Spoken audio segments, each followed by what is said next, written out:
Hello friends, welcome to Thangam channel. இன்றைக்கி நம்ம சப்பாத்திக்கு ஏற்ற சீக்கிரமாக சட்டுன்னு ஒரு 10 நிமிஷத்தில் செய்யக்கூடிய தக்காளி வெங்காய குருமா தாங்க பார்க்க போகிறோம். இந்த குருமா ரொம்ப சிம்பிளானது, சீக்கிரமாக செஞ்சிடலாம். இதுக்கு எந்த காய்கறியும் போட தேவையில்லை, மசாலா அரைச்சி ஊற்றினா மட்டும் போதும். இப்போ வாங்க இந்த குருமாவை பற்றி செய்யலாம்.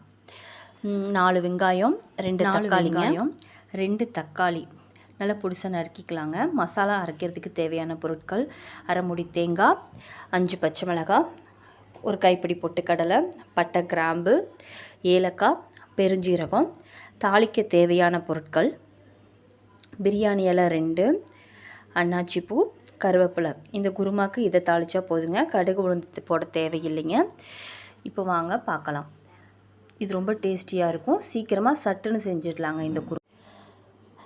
கேஸ் அடுப்பில் மண்பானை சட்டியை வச்சதுக்கப்புறமா கொஞ்சம் எண்ணெய் ஊற்றி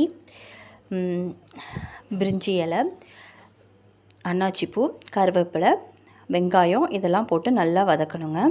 வெங்காயத்துக்கு தேவையான அளவு உப்பு கொஞ்சமாக போட்டுக்கலாம். அப்புறம் தக்காளியை போட்டு நல்லா வதக்கணும். இப்போ நல்லா வதங்கணுங்க. வெங்காயம் நல்லா வதங்குற வரைக்கும் நம்ம நல்லா இது பண்ணணும்.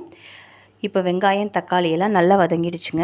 இதில் நம்ம எடுத்து வச்சில்லைங்க அந்த மசாலாவுக்கு தேவையான பொருட்கள், அந்த மசாலாவையெல்லாம் நல்லா அரைச்சி, நல்லா நைஸாக அரைக்கணுங்க. நைஸாக அரைச்சி இதில் ஊற்றிட்டு 2 டம்ளர் தண்ணி இதில் ஊற்றி நல்லா கொதிக்க விடணுங்க. ஒரு 6 நிமிஷம் இது நல்லா கொதிக்கணும். அதுக்குள்ளே வாங்க நம்ம சப்பாத்தி மாவு பிசைஞ்சு சப்பாத்தி போட ஆரம்பிக்கலாம். அப்புறம் இன்னும் ஒரே ஒரு டிப்ஸுங்க. இதில் பொட்டுக்கடலை அதிகமாக போட்டுறக்கூடாது. தேங்காயை தான் அதிகமாக போடணும். பொட்டுக்கடலை அதை விட கம்மியாக ஒரு கைப்பிடி அளவு இருந்தால் போதுங்க. ஏன்னா ரொம்ப அதிகமாக போட்டுவிட்டோம் அப்படின்னா பூரிக்கிழங்கு மசாலாவுக்கு செய்கிற குருமா மாதிரி கெட்டியாக வந்துடும். அதனால் கொஞ்சம் கம்மியாக தாங்க போடணும். ஒரு கைப்பிடி அளவு போட்டால் போதுங்க. இதில் இந்த குருமாவுக்கு மஞ்சத்தூள் போட தேவையில்லைங்க. இப்போ வாங்க சப்பாத்தி மாவு பிசைய போகலாம். ஒரு பாத்திரத்தில் 1 கப் அளவு சப்பாத்தி மாவு எடுத்துக்கலாங்க. அதுக்கு தேவையான அளவு உப்பு போட்டுக்கலாம். சப்பாத்தி மாவு கொஞ்சமாக தண்ணி விட்டு தாங்க பிசையணும். கொஞ்சமாக தண்ணி விட்டு அந்த சப்பாத்தி மாவை நல்லா பிசறி விட்டு தாங்க, கொஞ்சமாக தண்ணி விட்டு நல்லா பிசறி கலக்கணுங்க மாவை. பாருங்கள், நான் கொஞ்சமாக தண்ணி தெளித்து தான் மாவு பிசைகிறேன். அப்போ தாங்க மாவு நல்லா சாஃப்டாக வரும். நம்ம பிசைகிறதுல தான் இருக்குது. ஆனால் தண்ணி ரொம்ப ஊற்றக்கூடாதுங்க. இப்போ பாருங்கள், வேணும்னா கொஞ்சமாக நெய் தொட்டுக்கலாங்க, அவ்வளோதான். தண்ணி நம்ம எந்த அளவுக்கு கம்மியாக யூஸ் பண்ணுறோமோ அந்தளவுக்கு சப்பாத்தி மாவு நல்லா சாஃப்டாக வருங்க. ஆனால் நல்லா பிசைஞ்சு ஒரு அரை மணி நேரமாவது நம்ம சப்பாத்தி மாவை ஊற வைக்கணும். மாவு நல்லா தொட்டால் மெதுன்னு சாஃப்டாக, ரொம்ப சாஃப்டாக இருக்கணுங்க. நீங்கள் பிசைகிறது பார்த்தாலே அது நல்லாவே தெரியும். கொஞ்சமாக நெய் சேர்த்து கொஞ்சமாக நல்லா பிசைஞ்சிக்கலாங்க. எப்போதுமே குருமா செய்கிறதுக்கு முன்னாடியே சப்பாத்தி மாவை பிசைஞ்சு நம்ம அரை மணி நேரம் ஊற வச்சுட்டு குருமா அடுப்பில் வச்சு கொதிக்க வச்சுட்டு மறுபடியும் நம்ம சப்பாத்தி மாவை எடுத்து போட ஆரம்பிச்சோன்னா சரியாக இருக்குங்க. பட் இப்போ எனக்கு டைம் இல்லாததுனால அவங்களுக்கு செஞ்சு காட்டணுங்கிறதுனால ஃபஸ்ட்டே நான் குருமா வச்சுட்டேன். அதுக்கப்புறம் தான் நான் சப்பாத்தி மாவு பிசைய ஆரம்பித்தேன். இப்போ வாங்க குருமாவையும் பார்த்துடலாம். குருமா ரெடி ஆகிடுச்சுங்க. மல்லித்தலை மட்டும் தூவியாக இருக்குன்னா போதுங்க குருமாவில். இப்போ வாங்க மறுபடியும் சப்பாத்தி தேய்க்க ஆரம்பிச்சிடலாம். மாவு நல்லாவே மெதுன்னு சாஃப்டாக ஆகிடுச்சுங்க. 1/4 மணி நேரத்துக்கு மேலே ஆகிடுச்சு. மாவை இந்த மாதிரி கொஞ்சமாக நீல வாக்கில் உருட்டி ஒரு உருண்டையாக கட் பண்ணி எடுத்துக்கலாங்க. எனக்கு ஒரு கிட்டத்தட்ட 12 சப்பாத்தி மாவு உருண்டை வந்துச்சுங்க.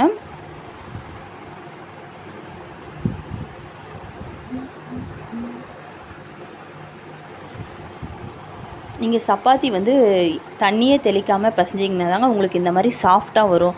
இதுக்கு ரொம்ப எண்ணெயெல்லாம் ஊற்றணுன்னு அவசியமே இல்லைங்க.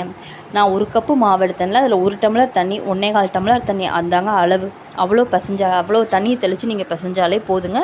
சப்பாத்தி மாவில் எனக்கு தண்ணி ஊற்றி பிசையக்கூடாதுங்க, தண்ணி தெளித்து தான் பிசையணும். அப்போ தான் மாவு நல்லா சாஃப்டாக வரும், ரொம்ப இதாக வரும். நான் இதில் எந்த விதமான சோடா உப்பு எதுவுமே கலக்கலை, வெறும் உப்பு மட்டும்தான் போட்டிருக்கேன்.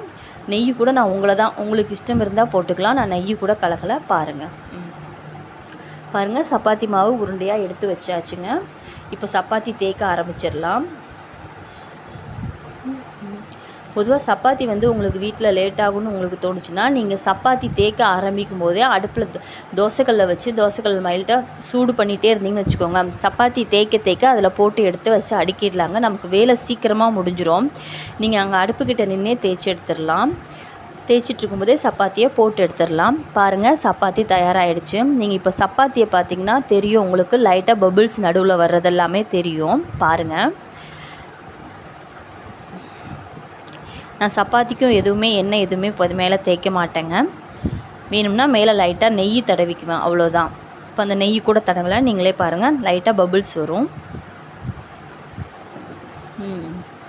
இது இன்னும் ஒரு அரை மணி நேரம் ஊறுச்சுன்னா நல்லா சப்பாத்தி மாவு ஊற வச்சுருந்தீங்கன்னா நல்லா இன்னும் சாஃப்டாக வருங்க. ஃபுல்லாகவே உங்களுக்கு உப்பி வரும்.